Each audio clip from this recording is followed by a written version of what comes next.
Macro economics की कुछ classes ली हैं अभी तक और उनमें बेसिक इंट्रोडक्शन दिया मैक्रो इकोनॉमिक्स का और साथ में कुछ बेसिक कॉन्सेप्ट्स बताए हैं। अब हम शुरू करने वाले हैं मैक्रो इकोनॉमिक्स में नेशनल इनकम एस्टिमेशन के मेथड्स। उन मेथड्स को सीखने से पहले कुछ आइडेंटिटीज और एग्रीगेट्स हैं जिनको समझना जरूरी है। बहुत सारे लोग बुक्स में या वीडियोस में आपको बताएंगे कि पहले वो नेशनल इनकम के मेथड जो हैं 3 एस्टिमेशन के उनको सिखा देंगे और बाद में आइडेंटिटीज और ये जो डिफरेंसेस होते हैं इनको बताते हैं, लेकिन इनको पहले सीखना ज्यादा अच्छा होता है। आइडियल वे यही है क्योंकि इसमें रिटेंशन ज्यादा होती है। और जो नेशनल इनकम को एस्टिमेट करने के 3 मेथड्स जो basically circular flow of income से आते हैं, जो मैंने पिछली वीडियो में आपको बताया भी था कि फ्लो ए, फ्लो बी और फ्लो सी 3 फ्लो होते हैं। फ्लो ए से एक्सपेंडिचर मेथड मिलता है जिसे व्यय विधि बोलते हैं। फ्लो बी से आउटपुट मेथड जिसको हम वैल्यू एडेड मेथड भी बोलते हैं, उत्पादन विधि बोलते हैं। और फ्लो सी जो है वो इनकम मेथड जिसे आय विधि कहते हैं उसको जन्म देता है। लेकिन उनको समझने से पहले कुछ आइडेंटिटीज हैं और उन आइडेंटिटीज में सबसे पहले एक डिफरेंस है जो बहुत कंफ्यूज करता है स्टूडेंट्स को। बहुत बार सीबीएसई के एग्जाम में पूछा जाता है और बहुत बार पढ़ने के बाद भी स्टूडेंट कंफ्यूज हो जाते हैं। वो है ट्रांसफर पेमेंट और फैक्टर पेमेंट्स का डिफरेंस। तो फैक्टर पेमेंट हम पहले भी पढ़ चुके हैं, पिछली 1-2 वीडियोस में मैंने आपको बताया कि फैक्टर सर्विसेज होती है बेसिकली लैंड, लेबर और कैपिटल एंड देन एंटरप्रेन्योरशिप। इनको जो फैक्टर पेमेंट्स जो की जाती हैं, लैंड के लिए रेंट पे किया जाता है, लेबर के लिए वेजेस पे किए जाते हैं, कैपिटल के लिए इंटरेस्ट पे किया जाता है और एंटरप्रेन्योर के पास बच जाता है प्रॉफिट। तो ये 4 होती हैं फैक्टर पेमेंट्स और इनको हिंदी में साधन, भुगतान या कारक देय इस प्रकार से बोल देते हैं। आज हम बात करने वाले हैं ट्रांसफर पेमेंट्स की, जो कंप्लीटली डिफरेंट कॉन्सेप्ट है फैक्टर पेमेंट से, क्योंकि फैक्टर पेमेंट्स में 2 वे एक्सचेंज होता है। बेसिकली लैंड प्रोवाइड करते हैं तो रेंट मिलता है, लेबर प्रोवाइड करते हैं तो वेजेस मिलते हैं। बिना लैंड प्रोवाइड किए रेंट नहीं मिलेगा, बिना लेबर प्रोवाइड किए वेजेस नहीं मिलेंगे। लेकिन ट्रांसफर पेमेंट्स में ऐसा पॉसिबल है, लेकिन वहां हम वेजेस की बात नहीं करते, वहां बेसिकली बात करते हैं गिफ्ट्स की, पॉकेट मनी की। आपके फादर ने आपको एक दिन पॉकेट मनी दिया 200 रुपीज अपने कुछ खर्च पूरे करने के लिए, तो वो क्या है, वो एक ट्रांसफर पेमेंट का एग्जांपल है। अगर आपको आपके किसी रिलेटिव ने कोई गिफ्ट भेजा है, चाहे वो मॉनेटरी था, कैश की फॉर्म में था या नॉन कैश कोई फिजिकल आइटम की फॉर्म में था, वो भी एक ट्रांसफर पेमेंट है। पेंशन जो मिलती है, ओल्ड एज पेंशन है या विडो पेंशन है या फिर स्कॉलरशिप जो आपको गवर्नमेंट देती है, इसके अलावा जो अनएम्प्लॉयमेंट बेनिफिट्स, बेरोजगारी भत्ते वगैरह जो होते हैं, वो सारे के सारे एग्जांपल हैं ट्रांसफर पेमेंट्स के। या फिर जैसे पब्लिक या इंस्टीट्यूशन जो संस्थान है वो जब टैक्स की पेमेंट करते हैं गवर्नमेंट को, तो वो भी क्या है, एक ट्रांसफर पेमेंट है। तो ये टैक्स जो है ये पब्लिक की तरफ से जाता है गवर्नमेंट के पास, तो ये भी एक ट्रांसफर पेमेंट है। हिंदी में इसको हस्तांतरण भुगतान कहते हैं। खास बात जो ध्यान देने लायक है वो है, जैसे मैंने अभी कहा कि ये 1 वे इसमें ट्रांसफर होता है। तो यहां क्या क्विड प्रो क्यो नहीं है, नो क्विड प्रो को, यानी कि यहां पे अदला बदली नहीं है किसी चीज की कि आपको तब गिफ्ट मिलेगा जब आप बदले में कोई सर्विस प्रोवाइड करेंगे। आपके फादर ने आपसे कहा कि आप बाइक वॉश कर दें उनकी या कार वॉश कर दें, आपने कर दी, ठीक है, इसलिए थोड़ी गिफ्ट आपको मिला है या फिर आपको पॉकेट मनी मिला है, वो मिला है क्योंकि वो वैसे अक्सर आपको देते रहते हैं। तो यहां कोई एक्सचेंज नहीं है। अब इंपॉर्टेंट है कि हम इसको यहां पढ़ क्यों रहे हैं। ट्रांसफर पेमेंट जो है वो नेशनल इनकम का पार्ट नहीं होते हैं, नेशनल इनकम में इनको इंक्लूड नहीं किया जाता है और फैक्टर इनकम को या फैक्टर पेमेंट्स को इंक्लूड करा जाता है नेशनल इनकम में। तो कभी भी एग्जाम में आपके पास कोई क्वेश्चन आता है कि ये चीज इंक्लूड होगी या नहीं इंक्लूड होगी। एक कंपनी है, कंपनी ने अपने एम्प्लॉय को दिवाली पे एक गिफ्ट बॉक्स दे दिया, आपसे पूछा जाएगा एग्जाम में कि क्या ये इंक्लूड होगा या नहीं होगा। आप कंफ्यूज होंगे, यार ये कंपनी ने अपने एम्प्लॉय को दिया है तो ये तो फैक्टर पेमेंट है, या फिर आपको लगेगा ये तो गिफ्ट वर्ड यूज हो रखा है तो ये तो ट्रांसफर पेमेंट है। तो यहां आपको इन कंफ्यूजन से दूर होना है, क्योंकि वो गिफ्ट है, वो बदले में नहीं है। लेबर या अदर सर्विसेज जो प्रोवाइड की जा रही है उसके बदले में नहीं है, वो गिफ्ट फ्री है, तो कंपनी की तरफ से दिया गया तो वो ट्रांसफर पेमेंट है। और गिफ्ट का जो आइटम पे जो भी एक्सपेंडिचर, जो भी उसकी वैल्यू है, वो नेशनल इनकम में इंक्लूड नहीं होती है। तो ये था डिफरेंस फैक्टर पेमेंट्स और ट्रांसफर पेमेंट्स का। इनकम एस्टिमेशन के लिए ये जरूरी है समझना कि डोमेस्टिक और नेशनल क्या है, ये कॉन्सेप्ट्स हैं बेसिकली। तो आपने पिछली वीडियो में आपने जाना था इकोनॉमिक टेरिटरी के बारे में कि किसी देश की आर्थिक सीमा क्या होती है, उसमें लैंड टेरिटरी और साथ में एयर और वाटर जो टेरिटरी है वो इंक्लूडेड होती है, और बहुत सारी चीजें हैं जो उसमें इंक्लूडेड होती हैं। जो भी प्रोडक्शन इस इकोनॉमिक टेरिटरी में होता है उस प्रोडक्शन को बेसिकली हम डोमेस्टिक के कॉन्सेप्ट से समझते हैं, उसको हम डोमेस्टिक वर्ड उसके साथ एसोसिएट करेंगे। अब होता क्या है कि डोमेस्टिक टेरिटरी में तो कुछ फॉरेनर्स भी रह रहे होंगे जो किसी और कंट्री के इकोनॉमिक रेजिडेंट होंगे। इसी तरीके से हमारे जो इकोनॉमिक रेजिडेंट्स हैं वो किसी और देश की डोमेस्टिक टेरिटरी में जाके प्रोडक्शन कर रहे होंगे, वो किसी भी तरह की जो चार जो फैक्टर सर्विसेज हैं, चार में से कोई भी फैक्टर सर्विस प्रोवाइड कर रहे होंगे और उनको मिल रही होगी फैक्टर पेमेंट्स, जिसे हम यहाँ फैक्टर इनकम कह रहे हैं। बेसिकली ये सेम चीज है। ऐसे ही हमारे यहाँ कुछ फॉरेनर्स अर्न कर रहे होंगे फैक्टर इनकम, तो आदान प्रदान होता है। तो एक हमने यहाँ पे सारी जो कंट्रीज हैं जो हमारी डोमेस्टिक इकोनॉमी को छोड़कर जितनी भी कंट्रीज हैं उनको हमने रेस्ट ऑफ द वर्ल्ड बोल दिया है। तो अगर हम इंडिया की बात करें, इंडिया के अलावा जितनी कंट्रीज हैं पूरे वर्ल्ड में वो सारी की सारी क्या कहला रही है, रेस्ट ऑफ द वर्ल्ड कहला रही है। तो यहाँ कुछ उनके इकोनॉमिक रेजिडेंट्स होंगे रेस्ट ऑफ द वर्ल्ड के, वो कुछ यहाँ फैक्टर इनकम अर्न कर रहे होंगे और इनकी इनकम बेसिकली वो रेस्ट ऑफ द वर्ल्ड को जाएगी। और इसी तरीके से रेस्ट ऑफ द वर्ल्ड में कुछ इंडियंस होंगे जो वहां प्रोडक्शन कर रहे होंगे, प्रोडक्टिव एक्टिविटीज कर रहे होंगे और उनसे मिल रही होगी फैक्टर पेमेंट या फैक्टर इनकम, और वो फैक्टर इनकम बेसिकली इंडिया को पे होगी या फिर इंडिया की जो नेशनल एस्टिमेट्स हैं उसमें इंक्लूड होगी। तो होगा क्या कि ये जैसे ही इंडिया को मिलता है तो ये कॉन्सेप्ट बन जाता है, नेशनल का कॉन्सेप्ट बन जाता है। तो आप एक बार फिर समझ लीजिए इसको कि फैक्टर इनकम्स जो है बेसिकली यहाँ पे कि फैक्टर इनकम, यहां देखिए, earned bye domestic factors of production. Domestic factors ने जो अर्न किया है रेस्ट ऑफ द वर्ल्ड से, तो यहां से रेस्ट ऑफ द वर्ल्ड से डोमेस्टिक ने जो अर्न किया है उसको हम क्या करेंगे, ऐड कर दें किसमें, इसमें डोमेस्टिक वाले पार्ट में। और factor income earned by factor of production of rest of the world employed in domestic economy. तो डोमेस्टिक इकोनॉमी में ये वाले थे, इन्होंने क्या अर्न किया उसको हम क्या कर दें, यहां पे माइनस कर दें। तो इसमें से रेस्ट ऑफ द वर्ल्ड को जाने वाली इनकम माइनस करो और रेस्ट ऑफ द वर्ल्ड से आने वाली इनकम को ऐड करो, तो हमारा कॉन्सेप्ट बन जाता है डोमेस्टिक से नेशनल का कॉन्सेप्ट हमें मिल जाता है। तो यहां पे देखिए इसको हम बेसिकली NFIA कहते हैं, net factor income from abroad. तो ये क्या है, factor income earned bye domestic FOP from rest of the world, उसमें से क्या करना है, हमें माइनस कर देना है factor income earned bye FOP of rest of the world employed in domestic economy. इस डिफरेंस को NFIA कहेंगे और ये NFIA है बेसिकली यहाँ पे डोमेस्टिक से नेशनल पे जाने के लिए हम सीधा सीधा ये दो स्टेप में ना करके, अगर आपको जो न्यूमेरिकल मिला है उसमें NFIA डायरेक्टली दिया है तो आप डायरेक्टली NFIA कैलकुलेट कर लेते हैं, और नहीं तो फिर आपको अगर अलग अलग फैक्टर इनकम दी है तो उनका डिफरेंस आप फाइंड आउट करके कर सकते हैं। तो NFIA जो है ये डोमेस्टिक में NFIA जोड़ दीजिए, आपको नेशनल का कॉन्सेप्ट मिल जाता है। नेशनल इनकम जब कैलकुलेट करते हैं तो उसमें एक इंपॉर्टेंट कॉन्सेप्ट आता है, वो है मार्केट प्राइस और फैक्टर कॉस्ट का। मार्केट प्राइस बेसिकली वो प्राइस जिस प्राइस पर कोई भी गुड्स या सर्विस जो है वो मार्केट में सेल किया जाता है।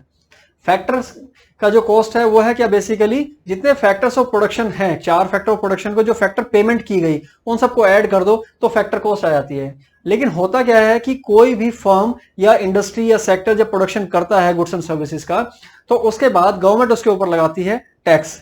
तो टैक्स लगाने से क्या होगा, नेचुरली उसकी जो कॉस्ट है, कॉस्ट ऑफ प्रोडक्शन जो है वो इंक्रीज हो जाएगी, और जो प्रोड्यूसर है वो उस कॉस्ट को किस पे शिफ्ट करेगा, वो शिफ्ट करेगा उसको कस्टमर के ऊपर। तो मार्केट प्राइस बेसिकली क्या होता है कि फैक्टर कॉस्ट में हम टैक्स और ऐड कर दें।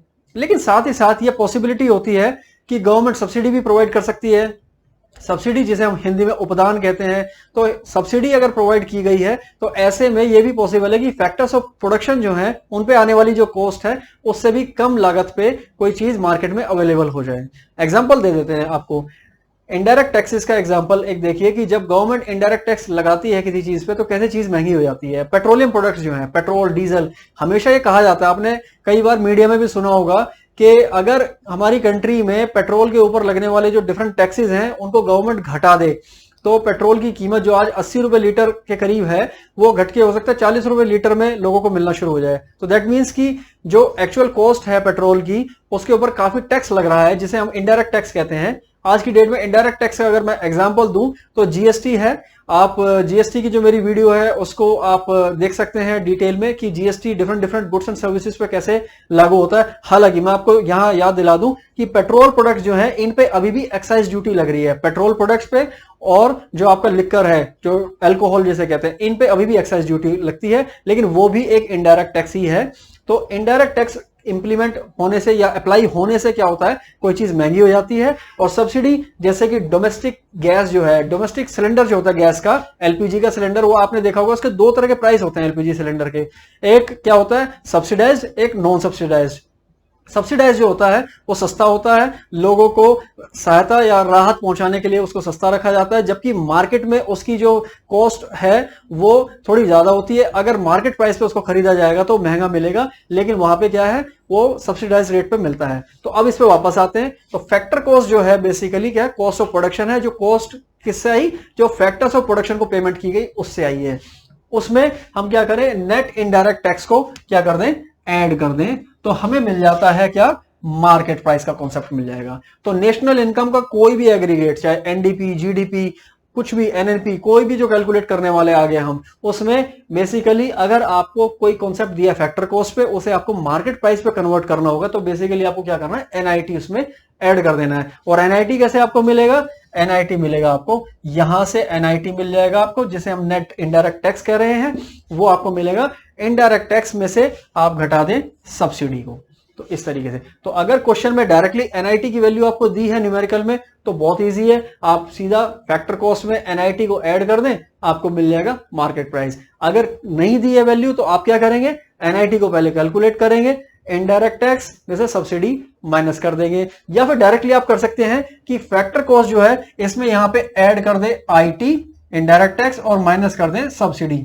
डायरेक्टली भी आप करेंगे तो आंसर सेम ही आएगा, बस फर्क ये होगा कि आपका एक स्टेप कम हो जाएगा।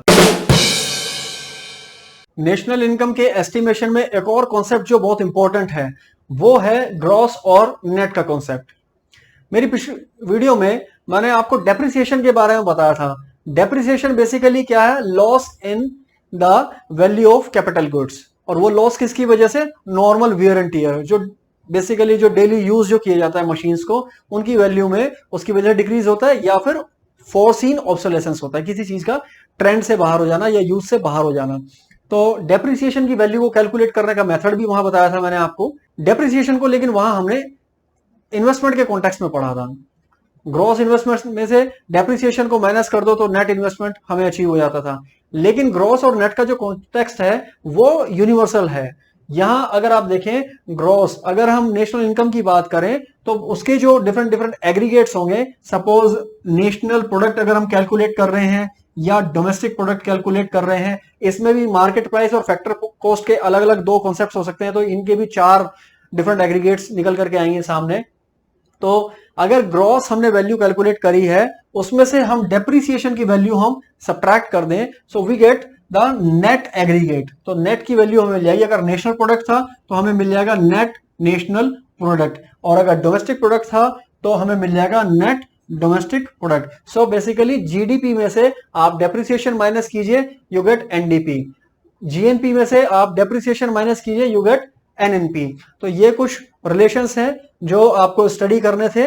इसके बाद में अब सारे जितने भी कॉन्सेप्ट अभी तक मैंने बताए हैं, उन सारे कॉन्सेप्ट्स का इंटर रिलेशंस आप देख लीजिए, कितना इजी हो जाएगा उससे आपको इनको समझने के बाद में न्यूमेरिकल में इन कॉन्सेप्ट्स को अप्लाई करना। अभी तक इस क्लास में आपने बहुत सारे कॉन्सेप्ट्स जाने जो बहुत इंपॉर्टेंट रोल प्ले करने वाले हैं नेशनल इनकम के अकाउंटिंग में। उनको एक बार रिव्यू कर लेते हैं और फिर कैसे नेशनल इनकम के एक एग्रीगेट से डिफरेंट एग्रीगेट पे हम मूव करते हैं, वो बहुत अच्छे से समझ लीजिए, क्योंकि जितने न्यूमेरिकल हैं वो कई बार 6 मार्क्स के न्यूमेरिकल आते हैं इस चैप्टर में से, और अगर आप एक मिस्टेक कर देते हैं आपका पूरा न्यूमेरिकल वेस्ट हो जाता है, और अगर आपने वो 6 मार्क्स फुल अटेन कर लिए तो आप मानिए कि आपका स्कोर बहुत अच्छा हो जाता है उससे। तो यहाँ पे सबसे पहले देखिए, मैंने आपको एक्सप्लेन किया नेशनल और डोमेस्टिक का कॉन्सेप्ट एक्सप्लेन किया। उसमें मैंने बताया कि डोमेस्टिक जो भी एग्रीगेट होगा उसमें एनएफआईए को ऐड कर दीजिए, जिसको हम कहते हैं net factor income from abroad, उसको ऐड करिए, नेशनल का कॉन्सेप्ट अटेन हो जाता है। उसके बाद आपको बताया कि मार्केट प्राइस पे कोई भी अगर कॉन्सेप्ट आपको दिया हुआ है, कोई भी एग्रीगेट अगर मार्केट प्राइस पे मेजर किया गया है, उसमें एनआईटी की वैल्यू को सब्ट्रैक्ट कर दीजिए। एनआईटी यानी कि आईटी माइनस सब्सिडी, उसको एनआईटी बोलते हैं। तो एमपी के कॉन्सेप्ट में से एनआईटी माइनस कीजिए, फैक्टर कॉस्ट जिसे एफसी से डिनोट करेंगे वो कॉन्सेप्ट मिल जाता है। और लास्ट आपको बताया कि ग्रॉस का जो कॉन्सेप्ट होता है उसमें से डेप्रिसिएशन को माइनस कर दीजिए। डेप्रिसिएशन जो कैपिटल गुड्स की वैल्यू में होने वाला लॉस होता है, उसमें ग्रॉस में से इसको माइनस करते ही हमें नेट का कॉन्सेप्ट मिल जाता है। ये सारे कॉन्सेप्ट्स अभी बहुत इंपॉर्टेंट रोल प्ले करने वाले हैं। क्यों? सबसे पहले देखते हैं कि जीडीपी क्या है। जीडीपी की बेसिक जो डेफिनेशन होती है उसमें 2-3 टर्म्स बहुत इंपॉर्टेंट रोल प्ले करते हैं। आपसे अगर कोई जीडीपी की डेफिनेशन पूछे तो आप उसमें यह जरूर बोले कि all final goods, that means it is the sum total of all the final goods produced in an economy with in a financial year, तो वो जीडीपी हो गया। लेकिन वहां जब जीडीपी की बात हम कर रहे हैं किसी और जगह, अगर नेशनल इनकम का जो कॉन्सेप्ट है इसके अलावा अगर हम इंडियन इकोनॉमिक डेवलपमेंट में बात करें जीडीपी की, तो वहां एमपीएफसी ये सब बातें नहीं होती। लेकिन यहां ये रोल बहुत इंपॉर्टेंट प्ले करने वाले हैं। जीडीपी को हम मार्केट प्राइस पे कैलकुलेट कर रहे हैं या फैक्टर कॉस्ट पे कैलकुलेट कर रहे हैं, उससे काफी फर्क पड़ेगा। तो जीडीपी को अगर हम जीडीपी एमपी कहें, basically gross domestic product at market price, तो उसको हम एनएनपीएफसी में कैसे कन्वर्ट करें। अभी एनएनपी क्या है? बेसिकली ये नेट नेशनल प्रोडक्ट है एट फैक्टर कॉस्ट, और ये है gross domestic product at market price. तो कैसे कन्वर्ट करते हैं? अभी अगर आपको लग रहा है कि एनएनपीएफसी तो हमने कभी सुना ही नहीं, घबराने की जरूरत नहीं है, सब कुछ क्लियर होने वाला है। हमें फिलहाल यहां इस वीडियो में, इस स्लाइड में या इस पूरा ये जो स्क्रीन पे जो दिख रहा है इसमें ये समझना है कि कैसे इनको चेंज करते हैं। अगर मार्केट प्राइस पे आपको दिया हुआ है तो जीडीपी, एमपी और एनएनपीएफसी में क्या क्या चेंज करना है? पी तो चेंज नहीं होगा, P is basically product, so product तो सेम ही रहेगा, वहां पे भी पी रहेगा, बाकी सारी चीजों को हमें चेंज करना है। अगर आपको एमपी को एफसी में कन्वर्ट करना है बेसिकली, तो देखिए एमपी को एफसी में कन्वर्ट करने के लिए यहां पे आइए, एमपी कॉन्सेप्ट को एफसी में कन्वर्ट करने के लिए एनआईटी सब्ट्रैक्ट करना है, तो यहां एनआईटी को हम सब्ट्रैक्ट कर देंगे। इसके बाद यहां देखिए सेकंड जो यहां अल्फाबेट है डी, दैट मींस डोमेस्टिक, और यहां नेशनल, डोमेस्टिक को नेशनल में आपको कन्वर्ट करना है। सो यहां पे देखिए इसमें डोमेस्टिक को नेशनल में कन्वर्ट करने के लिए आपको एनएफआईए ऐड करना है, तो यहां लिख दिया हमने प्लस एनएफआईए। लास्ट हमारा जो बचा है वो है ये जो फर्स्ट जो अल्फाबेट यहां पे दिया हुआ है, that is G. G stands for gross, और N, N that means net. So gross को नेट में कन्वर्ट करने के लिए यहां देखिए, ग्रॉस को नेट में कन्वर्ट करने के लिए जो रोल प्ले करता है वो है डेप्रिसिएशन। सो यहां पे माइनस डेप्रिसिएशन कर दें, तो ये 3 चेंजेस हमें करने हैं जिससे हमें मिल जाएगा एनएनपीएफसी। और इंपॉर्टेंट बात यह है कि ये जो एनएनपीएफसी है इसको हम क्या कहते हैं? ये कहलाता है हमारा नेशनल इनकम कहलाता है। तो कहीं भी अगर आप ये वर्ड सुनते हैं नेशनल इनकम, तो वहां रेफरेंस दिया जा रहा है एनएनपीएफसी से कि एनएनपीएफसी कैलकुलेट कर दीजिए। अगर आपकी समझ में ये आ गया तो वापस इधर आइए, अब इस रिलेशन को देखिए। यहां पे एक मैक्रो इकोनॉमिक एग्रीगेट को दूसरे मैक्रो इकोनॉमिक एग्रीगेट में कैसे चेंज करते हैं, कैसे कन्वर्ट करते हैं, उसको एक बार ध्यान से देखिएगा। सबसे पहले मैंने यहां पे भी क्या लिखा हुआ है? जीडीपी एमपी लिखा हुआ है। अब देखिए जीडीपी एमपी को अगर हमें चेंज करना है जीडीपी एफसी में, फर्स्ट टर्म सेम है, सेकंड भी सेम है, बेसिकली डिफरेंस कहां है? ये जो सबस्क्रिप्ट है एमपी और एफसी में। तो मार्केट प्राइस के एग्रीगेट को फैक्टर कॉस्ट में कन्वर्ट करना है, सो सिंपली एनआईटी क्या करना है? हमें माइनस कर देना है। तो we get GDP FC from GDP MP. GDP FC से हमें जीएनपी एफसी पे पहुंचना है, तो सबस्क्रिप्ट सेम है दोनों जगह। डिफरेंस क्या है? जो ये मिडिल का जो अल्फाबेट है इसमें सेकंड टर्म जो है उसमें डिफरेंस है, यानी डोमेस्टिक कॉन्सेप्ट से हमें नेशनल कॉन्सेप्ट पे जाना है। सो यहां पे क्या करना है? एनएफआईए को हम यहां पे ऐड कर देंगे, so we get GNP FC. And then यहां पे देखिए जीएनपीएफसी से एनएनपीएफसी पे कैसे मूव करना है, उसके लिए हमें क्या करना है? फर्स्ट जो हमारी टर्म है ग्रॉस टू नेट पहुंचना है, तो ग्रॉस में से डेप्रिसिएशन को माइनस कर दीजिए नेट। सो वो जो चीज मैंने यहां पे इस डायग्राम में बताई थी वो डिफरेंट स्टेप्स में कैसे करते हैं। और अगर आपको डायरेक्टली एनएनपीएफसी नहीं चाहिए, बेसिकली जीएनपीएफसी चाहिए था या जीडीपीएफसी चाहिए था, तो उसमें आपको कितना ये और ये आप करें तो उतने से काम चल जाता है। तो आपको न्यूमेरिकल में बेसिकली ये ऑब्जर्व करना है कि आपकी नीड क्या है, रिक्वायरमेंट क्या है। एग्रीगेट आपको क्या दिया हुआ है और क्या एग्रीगेट आपको अचीव करना है। इस तरफ भी हम देख सकते हैं, यहां देखिए एनडीपीएफसी, तो एमपी जो सब्सक्रिप्ट है वो एफसी में कन्वर्ट करना है, तो यहां हम क्या कर देंगे माइनस एनआईटी। उसके बाद देखिए डोमेस्टिक सेम है, there is no need to do regarding this, लेकिन ग्रॉस और नेट का यहां पे है, तो ग्रॉस को नेट में अगर हमें कन्वर्ट करना है तो माइनस क्या करेंगे, यहां पे हम डेप्रीसिएशन माइनस कर देंगे। सो एक ही स्टेप में हमें दो चीज यहां पे चेंज करनी पड़ रही है। तो इस तरह के रिलेशंस को आपको समझना जरूरी है। इसको भी आप देख सकते हैं, अगर मैं कहूं कि डायरेक्टली जीडीपीएफसी से आपको एनएनपी एमपी पे पहुंचना है, राइट, आपको न्यूमेरिकल में ये वैल्यू फाइंड आउट करनी थी, कर ली, और फिर आपको ये वैल्यू फाइंड आउट करनी है। तो इसमें आपको क्या करना है, सब्सक्रिप्ट आप देखिए फैक्टर कॉस्ट से मार्केट प्राइस, तो आप क्या करेंगे नेट इनडायरेक्ट टैक्स को क्या करेंगे सब्ट्रैक्ट या ऐड, क्योंकि फैक्टर कॉस्ट से मार्केट प्राइस जा रहे हैं, फैक्टर कॉस्ट से मार्केट प्राइस जा रहे हैं, तो आपको ये ऐड करना होगा। देन सी, यहां पे ग्रॉस है नेट है, तो ग्रॉस को नेट में कन्वर्ट करने के लिए माइनस क्या करेंगे आप डेप्रिसिएशन कर देंगे, और फिर डोमेस्टिक टू नेशनल आपको जाना है। सो डोमेस्टिक से नेशनल जाने के लिए आपको क्या करना पड़ेगा, एनएफआईए ऐड करना पड़ेगा। तो ये चीजें तीन आप एक साथ करते हैं तो डायरेक्टली आप जीडीपीएफसी से एनएनपी एमपी कैलकुलेट कर सकते हैं।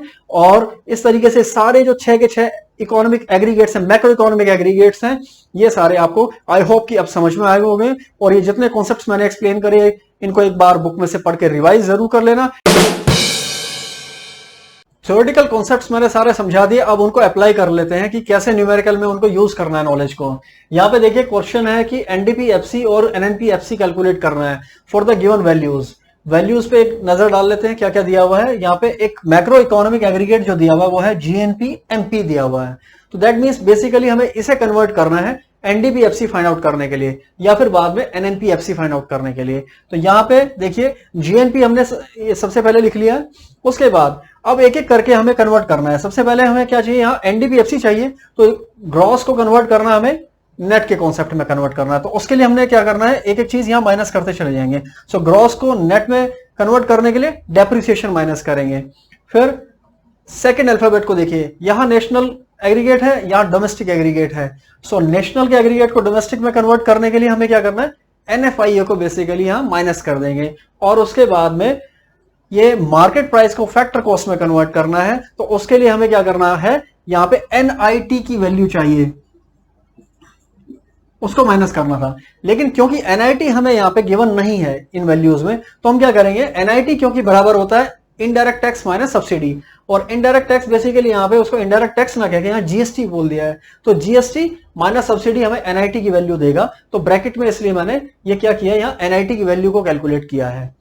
सो नाउ अब वैल्यूज पुटअप करें। आप देखेंगे बुक्स में इस तरीके से दिया होगा, इक्वेशन का नंबर लिख दिया होगा सिंपली, फिर उसके बाद वैल्यूज पुटअप करते हैं। सो जीएनपी एमपी अगर हम देखें तो यहाँ नंबर 1 पे दिया हुआ है, वो है 200, सारी वैल्यूज रुपीज करोड़ में दी गई हैं। उसके बाद डेप्रिसिएशन आप सोचेंगे कि कहाँ है इसमें, तो ये जो कंजम्पशन ऑफ फिक्स कैपिटल जो होता है बुक्स में लिखा हुआ आपको मिलेगा, consumption of fix capital he depreciation होता है। सो यहाँ उसकी वैल्यू कितनी है 10, और उसके बाद में एनएफआईए आपको दिया है नेगेटिव है -4, बिल्कुल पॉसिबल है, पॉजिटिव भी हो सकता है नेगेटिव भी हो सकता है, जो भी वैल्यू दी है आप उसको एज इट इज वहां पे यूज कर लें। और उसके बाद जीएसटी की वैल्यू है 20 और सब्सिडीज हैं 4। So this gives you 200 -10 +4 and -16. So this is 26 and this is 204. So you get rupees 178 crore as your answer. That means this is your NDPFC. So this is how you solve this problem. ऐसे ही हम एनएनपीएफसी के लिए भी calculate कर सकते हैं। एनएनपीएफसी अगर हमें कैलकुलेट करना हो तो वो या तो हम एनडीपीएफसी से कैलकुलेट कर सकते हैं, यहां एनडीपीएफसी हमें दिया हुआ है जो कि अभी हमने फाइंड आउट किया है, और हमें चाहिए एनएनपीएफसी। सो हमें बेसिकली सिर्फ ये चेंज करके हमारा काम चल जाएगा, जो मिडिल वाला जो हमारा अल्फाबेट है। सो डोमेस्टिक को हमें कन्वर्ट करना है किसमें, नेशनल में। सो वापस हमें क्या करना पड़ेगा, इसमें डोमेस्टिक से नेशनल में कन्वर्ट करने के लिए एनएफआईए को ऐड कर दीजिए। So this is 178 plus NFIA -4 है, so this gives us rupees 174 crore. So this is how we can solve the problems using these identities, and we can find different aggregates. That's all in this video. Good luck, keep studying, bye.